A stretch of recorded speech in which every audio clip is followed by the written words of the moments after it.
नमस्ते बच्चों आज हम कक्षा 7 की हिंदी की पाठ्य पुस्तक वसंत भाग 2 का 12वां पाठ कंचा पढ़ेंगे। कंचा यानी मार्बल्स यानी कांच की छोटी छोटी गोलियां जिससे बच्चे खेला करते हैं। बच्चे गीली मिट्टी में छोटा सा गड्ढा बनाकर उसमें कंचे खेलते हैं। इस पाठ के लेखक श्री टी पद्मनाभन जी हैं। इस कहानी को मलयालम भाषा में लिखा गया था, परंतु फिर इसका हिंदी में अनुवाद किया गया है। बच्चों, आप में से कुछ बच्चों ने अपने बचपन में कंचे खेले होंगे, गुल्ली डंडा खेला होगा, और अगर नहीं भी खेला तो आपने देखा जरूर होगा कि कंचे कैसे खेले जाते हैं, गुल्ली डंडा खेला जाता है। तो इसी तरह यह भी एक बहुत ही अच्छी कहानी है। इस कहानी में कंचे के बारे में बताया गया है कि कंचे देखने में बहुत सुंदर होते हैं और बहुत ही सुंदर सुंदर अलग अलग रंगों के होते हैं। तो यह कहानी अप्पू के बचपन की कहानी है। अप्पू एक छोटा सा बालक है जो कंचे ना मिलने पर परेशान रहता है और कंचे जब मिल जाते हैं तो बहुत खुश होता है। बच्चों, आपने भी अपने देखा होगा कि अगर आपको कोई चीज बाजार गए और बाजार में अगर कोई चीज आपको अच्छी लग गई तो आपका मन उसी चीज के बारे में सोचता रहता है।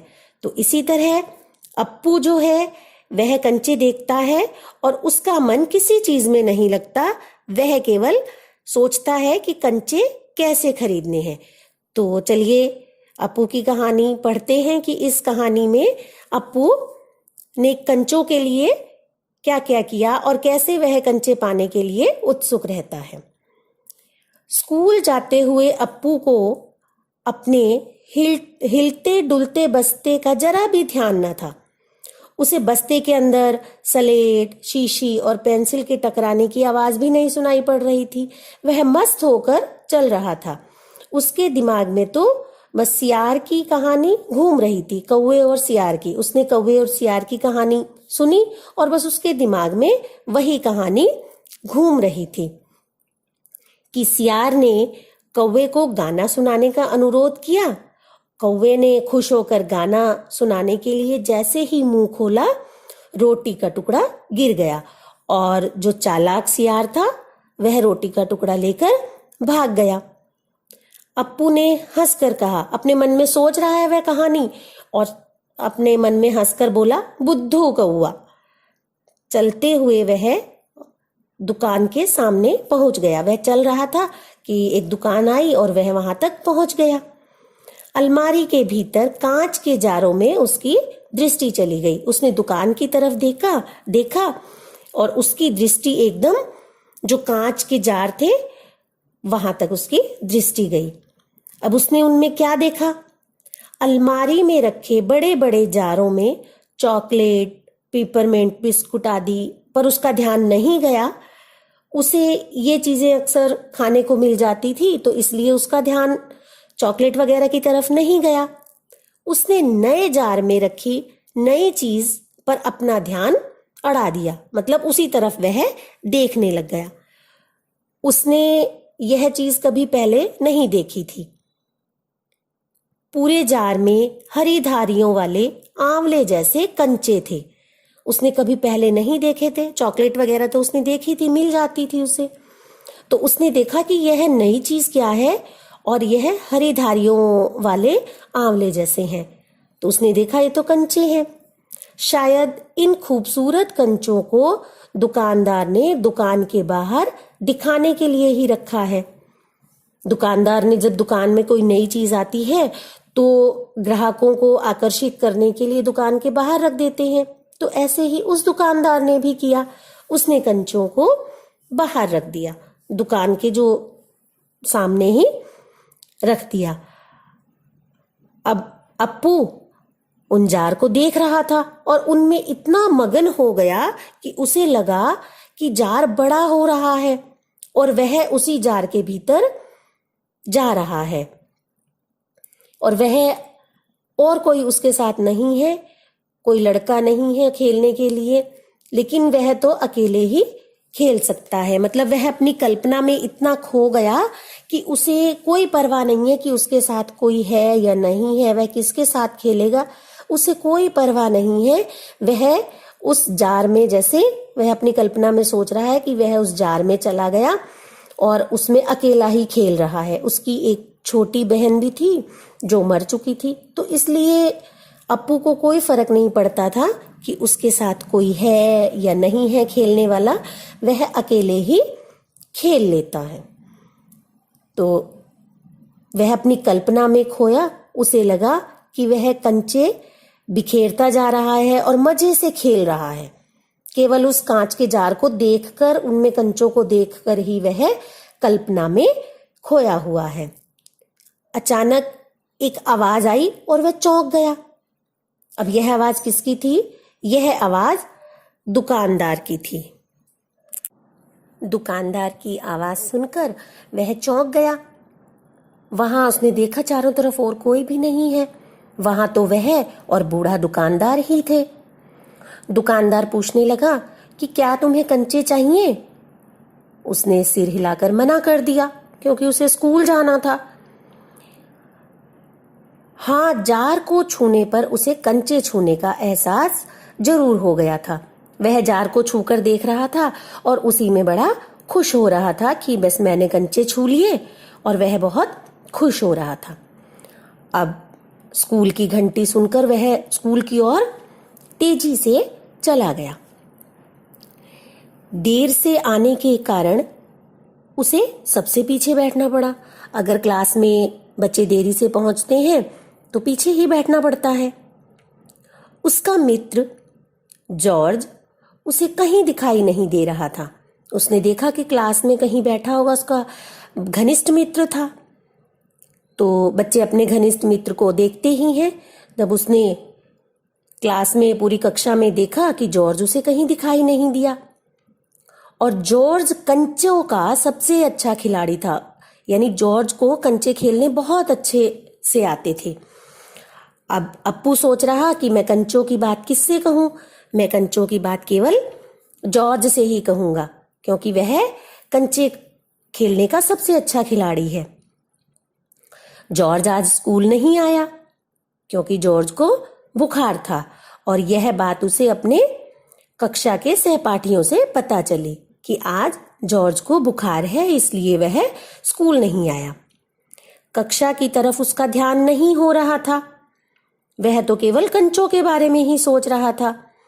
बच्चों, आपने भी कभी देखा होगा कि अगर आप अपनी माँ के साथ या अपने पिताजी के साथ बाजार गए तो आपको कोई चीज पसंद आई तो आप लगातार उसी के बारे में सोचते रहते हो। आपके मन से वो बात निकलती ही नहीं। चाहे कोई ड्रेस है या कोई खिलौना है, आप सोचते हो कि किसी तरह वह चीज मुझे मिल जाए। तो यही अप्पू के साथ भी हो रहा था। उसका ध्यान कक्षा में था ही नहीं, वह तो केवल कंचों की तरफ ही, कंचों के बारे में ही सोच रहा था। मास्टर जी ने पृष्ठ 37 खोलने को कहा।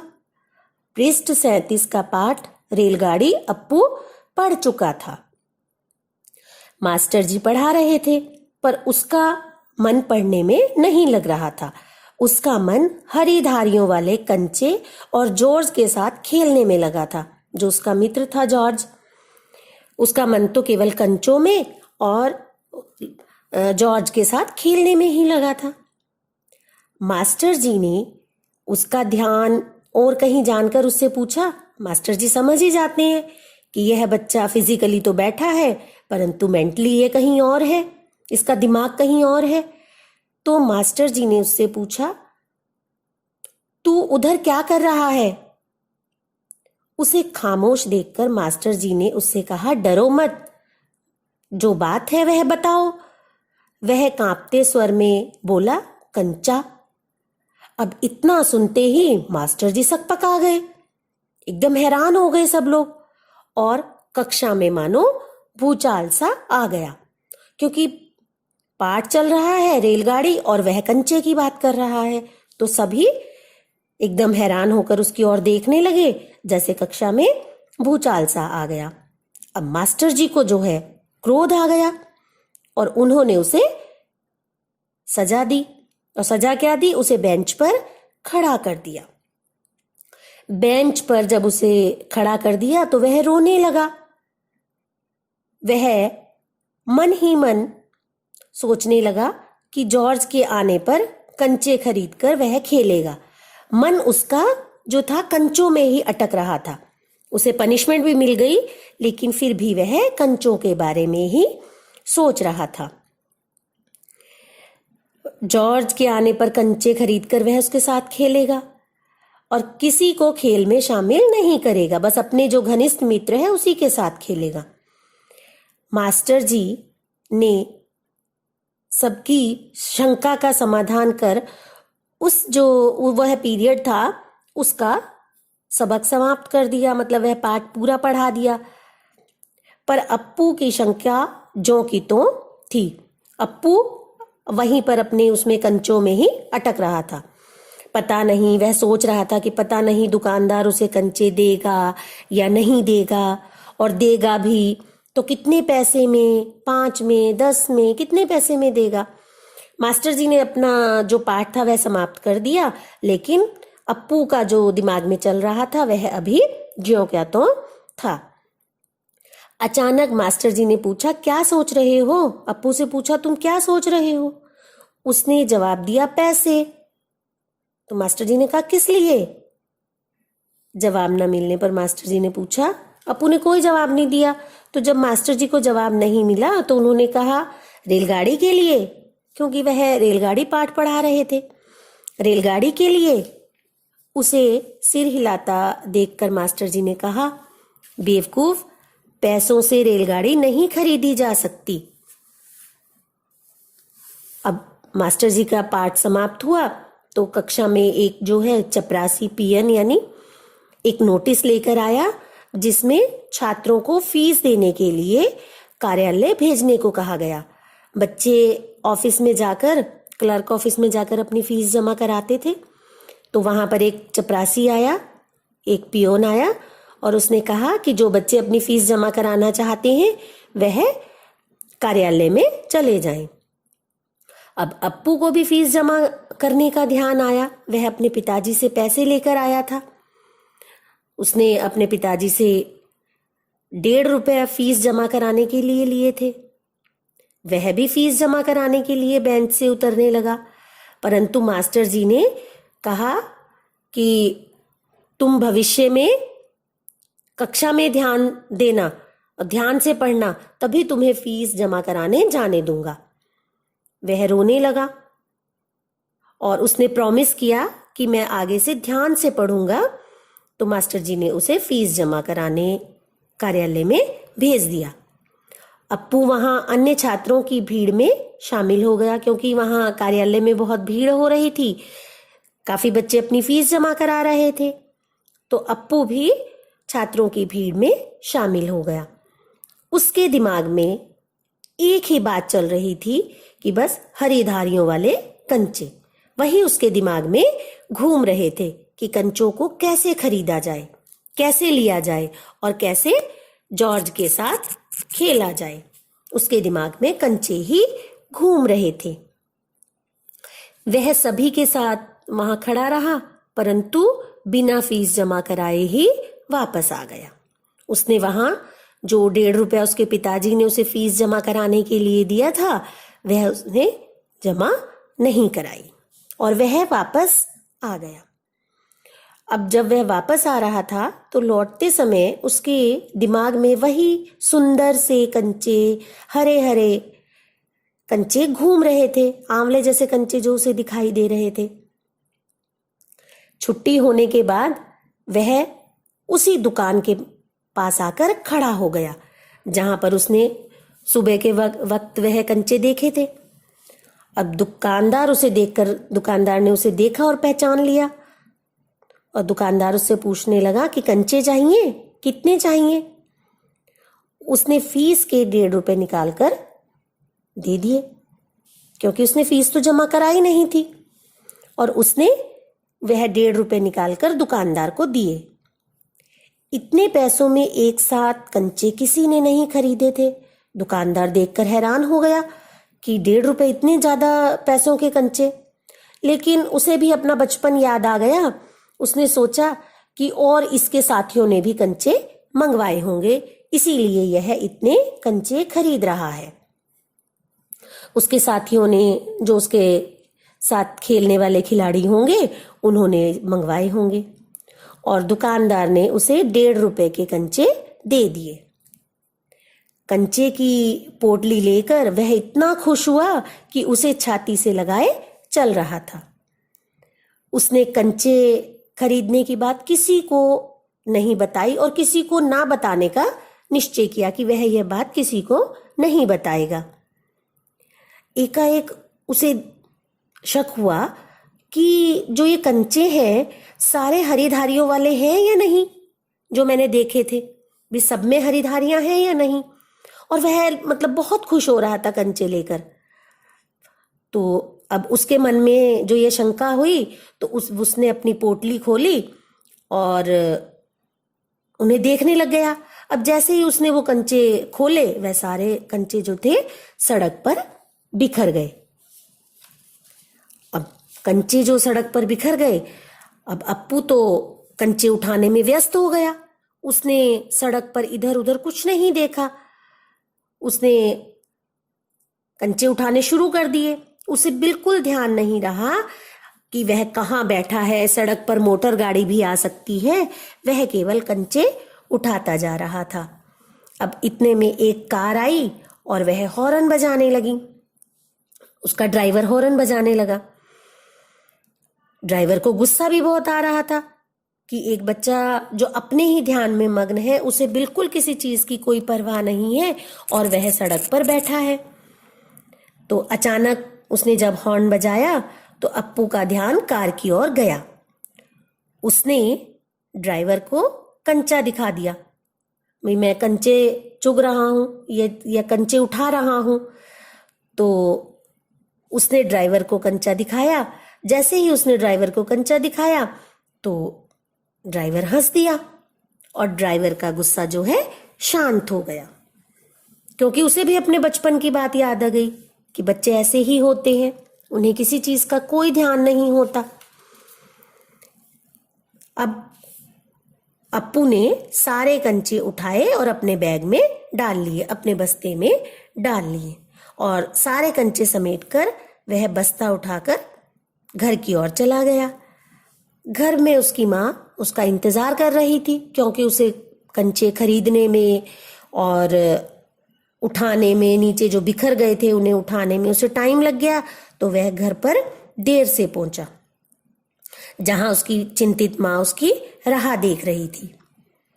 माँ ने उससे पूछा कि कहाँ रह गए थे।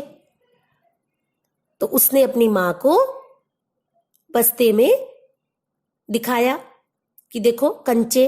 उसकी माँ ने देखा इतने सारे कंचे और वह बहुत हैरान हुई। तो उसने उससे पूछा कि पैसे कहाँ से आए। तो उसने अपने पिता की तस्वीर की ओर इशारा करते हुए कहा कि पिताजी ने दिए थे। अम्मा जो है उसने दांतों तले उंगली दबा ली। वह समझ गई कि इसके पिताजी ने तो फीस के पैसे दिए थे। फीस के पैसे? तो इतने सारे कंचे क्यों लाए हो तुम? क्या करोगे इनका? किसके साथ खेलोगे? ऐसे सब माँ उससे पूछने लगी। तो घर में तो सिर्फ तुम ही हो, एक तुम्हारी छोटी बहन थी, परंतु अब वह भी नहीं है, किसके साथ खेलोगे? और माँ की बातें, ये जब माँ बातें उससे कर रही थी तो माँ की पलकें भीग गई, यानी माँ रोने लग गई। अब अप्पू को यह समझ नहीं आया कि माँ क्यों रो रही है। वह बहन को याद करके रो रही है या मेरे कंचा, जो मैंने कंचे खरीदे हैं, उसे अच्छे नहीं लगे। मतलब अप्पू को समझ नहीं आया कि माँ क्यों रो रही है, क्योंकि उसके सामने तो दुकानदार था और कार ड्राइवर था, जो दोनों ही बहुत हंस रहे थे। दुकानदार ने भी उसे हंस कर दिए कंचे और कार का ड्राइवर था उसने भी हंसकर आगे बढ़ गया। वह तो कंचे तो सभी पसंद करते हैं। अब माँ को कंचे पसंद आए या नहीं आए उसे पता नहीं चला। माँ को इतने सारे कंचे देखकर हैरानी तो बहुत हुई, लेकिन वह अपनी बेटी को याद करके रो भी पड़ी। लेकिन उसने जब बस्ते में आंवले जैसे कंचे निकलते उसने कहा, बुरे हैं क्या कंचे? अप्पू ने अपनी माँ से पूछा कि कंचे बुरे हैं क्या? तो माँ ने कहा, नहीं, अच्छे हैं कंचे तो, और देखने में बहुत अच्छे हैं, बहुत अच्छे लगते हैं कंचे तो अप्पू हंस पड़ा और उसकी माँ भी हंस पड़ी। आंसू से गीले माँ के गाल पर उसने अपना गाल भी लगा दिया। उसके दिल में खुशी छलक गई कि माँ भी खुश हो गई, माँ को भी कोई परेशानी नहीं है कंचा खरीदने से। तो बच्चों, आज मैंने आपको इस पाठ का सारांश समझाया, तो आपने इसे ध्यान से सुना। तो यह पाठ यहीं समाप्त होता है। धन्यवाद।